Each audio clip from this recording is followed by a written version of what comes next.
Today is the official day for Qing Jie, a day or period where Chinese would traditionally remember their ancestors by visiting the cemetery and perform religious services for them. A student from the English Dharma class at SBF, Singapore Buddhist Federation, asked me what practices Buddhists should be observing during this day or period. Below are my thoughts on it. Buddhists, rightly speaking, should spend Qingming recollecting the kindness of our forefathers and honoring them by remembering how they have lived a blameless life or have conducted themselves in a manner worth emulating. One could then try emulating their good deeds or perform charity in their name. Further, we can also emulate the holy ones who have come before us by observing the 8 or 5 precepts.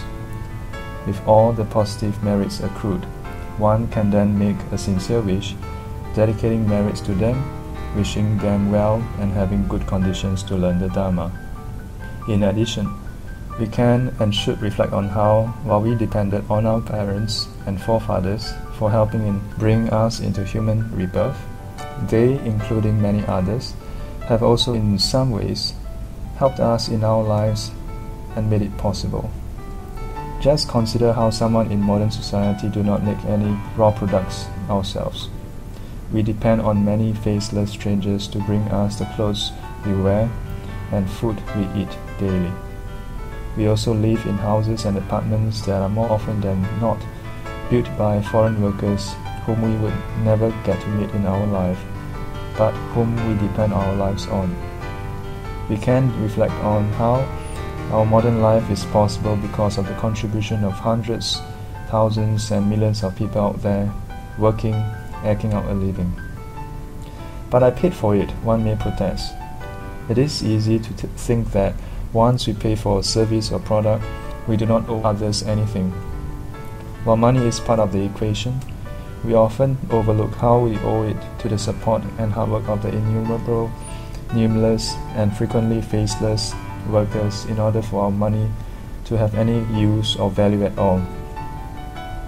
To these people, we owe them their time, labor and youth, making our life possible the way it is. Our life is convenient as a result of their inconveniences. Finally, we can also reflect on the Samyutta Nikaya 15.14-19 Mata Sutta, Mother, where the Buddha shares his insight on how we have wandered on in samsara since beginner's time, and that it is not easy to find someone whom we have not been related to before. Everyone is related to us in some way before. In this way, we can reflect on how we are interdependent on each other so loosely and yet so intimately.